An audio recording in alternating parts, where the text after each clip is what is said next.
This is All India Radio Bangalore and Bhadravati. We now bring you an interview recorded earlier in our studios with Mr. Zul Vellani, the well-known writer, commentator, broadcaster, and film producer and director. The interviewer is Brigadier A.C. Karyappa. Now, Zul, we are all familiar with your name. Some of us know you as a commentator and broadcaster. Others know you as a producer, scriptwriter. Really, what are you? Well, it's very difficult for me to say because, there are times when I work as a commentator, as a scriptwriter, and there are times when I make my own films. I produce and direct.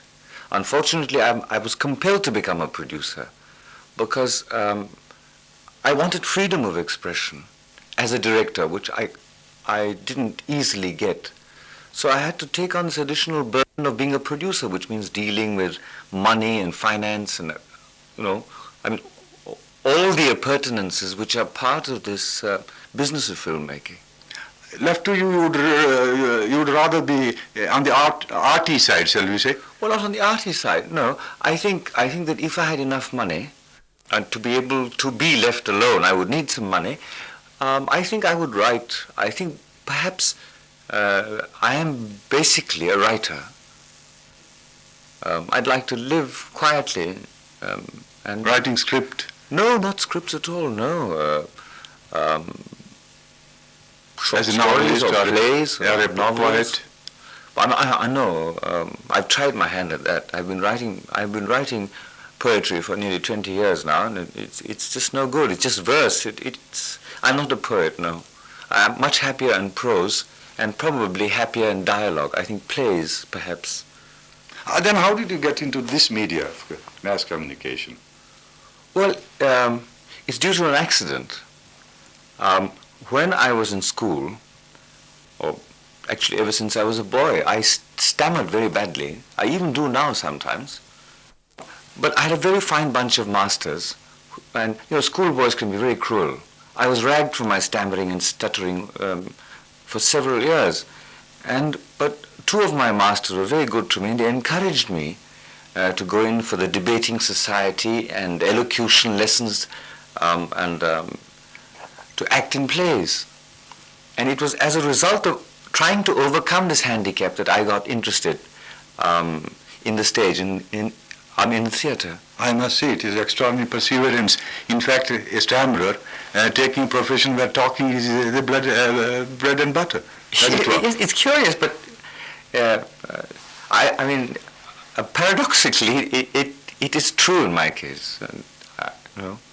For laymen, we think in these radio and films, etc., apart from the technicians, those who get into the other side, the arty side, as I said, drift into it, not really as a profession. Did you do that? Yeah, I suppose I did in a way, because I went to study law and economics, but the theatre bug had already got into my bloodstream, and there I was, stuck with it. And as much as I tried to concentrate on law and economics, which was generally considered a passport into a political or a diplomatic career, law, economics, that was the thing, I didn't take to it, and I got more and more interested in the theatre, and then from there to radio, and finally cinematography, which struck me as being perhaps the most modern of the arts. I see. So are you one of these crusaders in this media now, art for art's sake and all that? Well, actually, I'm interested primarily in neither. I'm not interested in art for art's sake. To a certain extent, I'm interested in earning my living. I have to survive.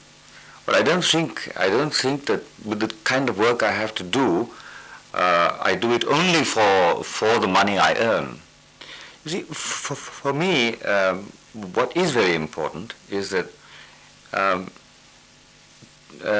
in a country which is largely illiterate, to me, audiovisual media are a tremendous instrument for communication. The written word often is an obstruction, but sounds, words spoken or films made communicate in well, I suppose the only way I can put it is that apart from my love for my work, I am committed to the meaningfulness of my work. I see, rather vague word. I wouldn't make a film just for the sake of making a film. I would make it only if it's going to promote understanding. You are a bit of a crusader, shall we say? Yes, in that sense I am. In that sense. Yes, yes. I'm very much.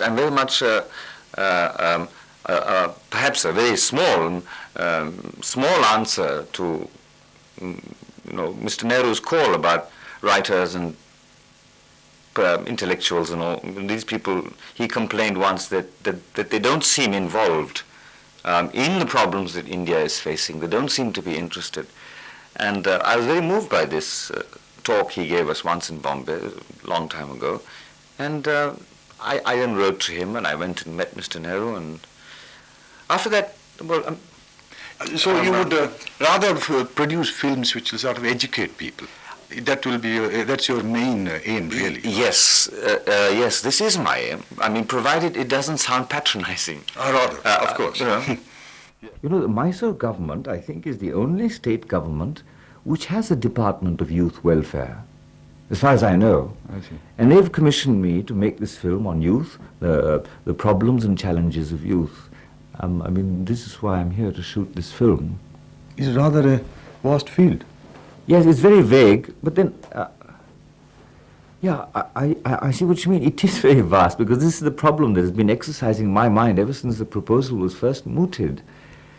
I mean, when you say youth, what do you mean? It covers such a vast field. What is the aim of the film? What is it going to achieve at the end of it? Well, I hope, this is my hope, and I'm trying to make this the theme and purpose of my film, is that, you see, a student has a point of view in education. Parents have a different point of view. Teachers have a different point of view. And administrators or the government have a different point of view. Now, there are these four different viewpoints on what ought to or ought not to constitute education or social behavior on the part of youth. Now, what I want is that when administrators, teachers, parents, youth leaders, and young people, when they see this film, I would like them to go out to the cinema or the hall or wherever, Rather. with a preparedness to discuss, to talk, to open up channels of communication between one generation and another, between one group and another, instead of students thinking only of everything from a student's point of view. So it's not a reformative film, as it were. No. I mean, it's not a lecture in any sense. It's actually what I'm trying to do with the camera in this film and with the soundtrack is to try and explore. It's more in the nature of an inquiry. I want to raise questions, and I would like to persuade parents, teachers, students to arrive at a more meaningful dialogue. We all talk about the communication gap. Yeah. But the only way to bridge the communication gap is to make an attempt to bridge it. Quite right. So most of your work is sort of freelance now. My work, yes. I mean, you hawk your talent, shall I say, or work comes to Yes, you? you could put it that way. Of course I do. I'm not one of these. I just can't stand this 9:30 to 5:30 job business. Yeah. I'd rather be on my own and, as you say, hawk my services out, etc. Your talents. Well, I mean, there are times when I'm fairly affluent, and then there are times when I'm not starving, but I have to go around and ask my friends for a loan. I know. But do you think you will drift into this commercial world of producing feature films? Well, I've started a feature film already. Now, we are all very enthusiastic about this TV coming to India. In fact, every city seems to make a claim. My own view, Zul, is this, that we have no talent to give a sustained and interesting program throughout. I think that situations bring about people who will be right. You see, to say that we have no talent, therefore we should have no TV, I think is quite wrong. I think that No, not yet. I think we will find the talent. I think the country, 550 or million people, I think the country will produce the talent if there is incentive. for sustained interest Yes. in the program. Yeah. You think so? I think You so. are an enthusiast about TV? Well, I have, I think, certainly a love-hate relationship with television, a greater hate than love, because I think it's an abominable bore, frankly. It intrudes upon social life, family life. People, they get everything pre-canned, pre-thought. You get people brainwashed. On the other hand, television has this unique quality that it can show you events in your home when it's actually happening. Say sports coverage, for instance, or a space flight, or I mean anything of interest. Have you done For any that, I program think yourself? television is a marvelous medium. Have you done any program yourself, Zul? What, TV? On TV? No, no, no, Not at all. no. Would you like to break into it? Well, yes, I would like to. I would like to, if the subject were interesting enough. For me, this is the criterion, whether it's a documentary film or a commentary or a radio broadcast or TV or doing a play. None of I your must shots feel have, involved. not even your shots have come into TV at all. Yes, I think they have. I see. There's a film I made of Tagore's play, Post Office, Dakkar, Yes, which I believe has been shown on television quite often. I see. Actually, I think India, it was the Indian entry at an international festival. You got any long-term plans, Zul? Oh, long-term plans. Well, I suppose truly what I would like, as I mentioned earlier, is that if I can complete my feature film, my full-length film, and if it does reasonably well at the box office, and if I can earn, say, I suppose 2 or 3 lakhs of rupees after paying income tax, that should leave me with enough to live on for a year or two without having to work, and I want to be lazy. I want to read, and I want to... I don't like that work. I call as a actually. short-term plan. Well, I'd like to extend it into a long-term plan in the sense that I believe in retiring when you're as young as possible. We're all very grateful you could find some time and come and have a chat with us. Thank you very much indeed. Thank you. You heard an interview with Mr. Zul Vellani, the well-known writer, commentator, broadcaster, and film producer and director, interviewed by Brigadier A.C. Kareppa. This broadcast came to you from All India Radio Bangalore and Bhadravati.